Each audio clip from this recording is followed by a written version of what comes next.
April 7th, 1945. Tokyo Bay, Empire of Japan. Dawn breaks over the Japanese home islands as 91 North American P-51 D Mustangs of the Marine 15th and 21st Fighter Groups approach their rendezvous point.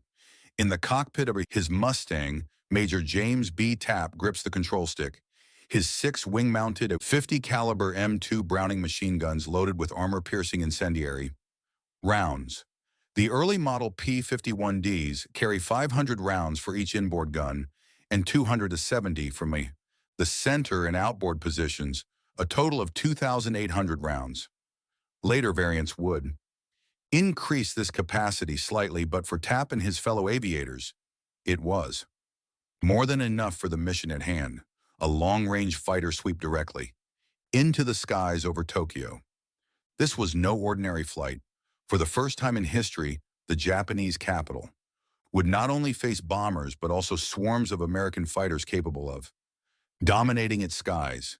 The Mustang, sleek and powerful, represented the pinnacle of Allied aviation.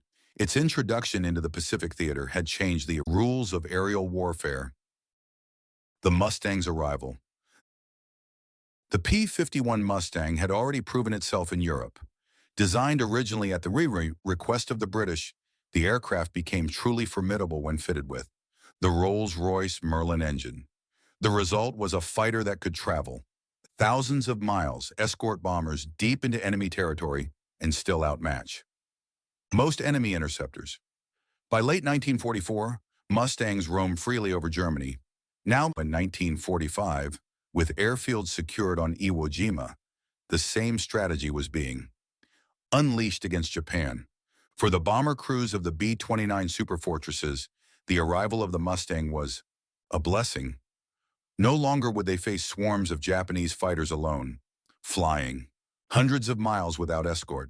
The Mustang could travel with them, fight with them, and return safely to base. It was the long-range guardian that America's air campaign over Japan desperately needed. The Japanese response. Japanese pilots had heard rumors of the Mustang. Some had even seen them at a distance during earlier raids, but few had engaged them in direct combat. Their primary focus until then had been the huge B-29s, which they attacked in desperate, often suicidal, head-on passes. Their aircraft, the Mitsubishi A6M0, Nakajima Ki 84 Frank, and Kawasaki Ki 61 Tony, had once dominated Pacific skies, but by 1945, years of attrition, limited fuel, and the loss of veteran instructors had left Japan with undertrained pilots flying aircraft that were increasingly outclassed. As word spread that enemy fighters were approaching Tokyo at dawn, Japanese units scrambled. Many young aviators had barely a dozen flight hours in their machines. They climbed into cockpits fueled as much by patriotism and desperation as by aviation fuel. Their commanders urged them to protect the homeland, but deep down many knew the imbalance of the coming battle. The clash over Tokyo.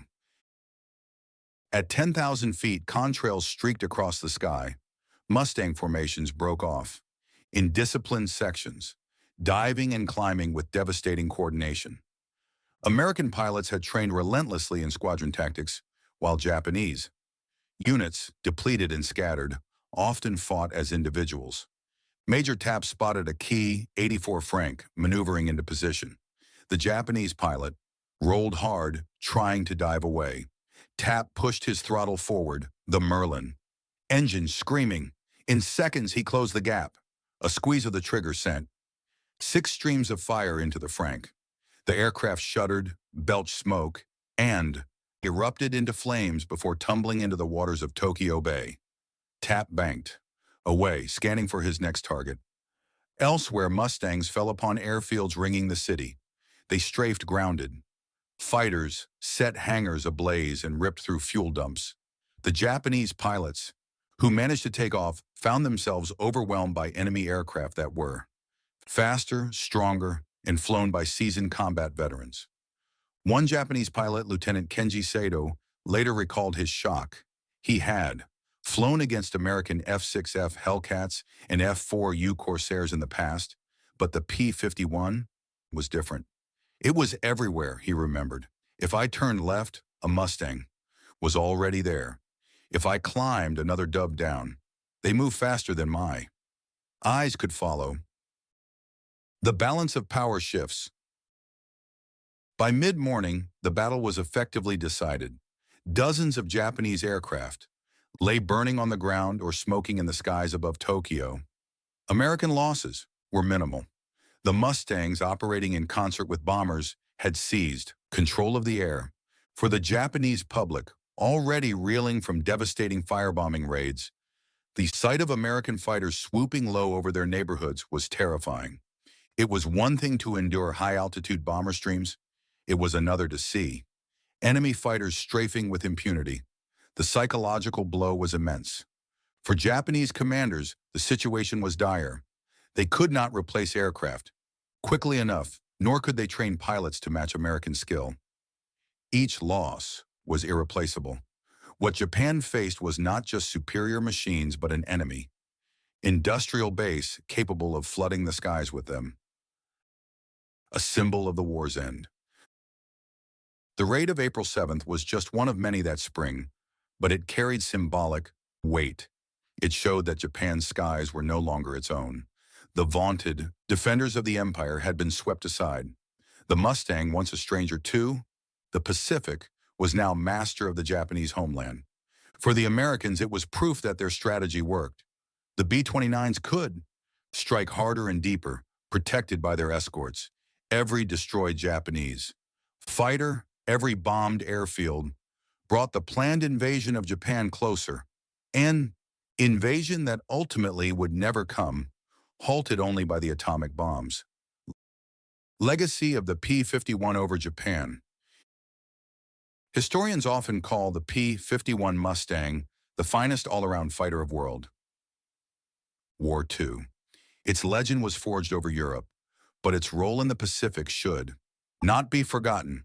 It broke the last strength of Japanese air defense, demoralized pilots who once believed in the invincibility of the Zero, and ensured that American bombers could operate with near impunity. For the Japanese who fought that day, the memory was searing. Veteran aviators spoke of their disbelief, how an aircraft could climb so fast, dive so hard, and strike so mercilessly. For the younger pilots, it was simply overwhelming. Many did not live long enough to process what they had faced. For Major Tapp and his comrades, April 7th was another mission, another tally in the march toward victory. Yet even for them, there was a sense of awe. They knew they were flying not just an aircraft, but a machine that symbolized American power, engineering, and resolve. Conclusion. On that April morning in 1945, the rising sun broke over Tokyo Bay. But for the Empire of Japan, it was a dawn of reckoning. The roar of Merlin engines filled the air, and with it came the realization that the war was lost. The Mustangs had arrived, and nothing in the Japanese arsenal could stop them.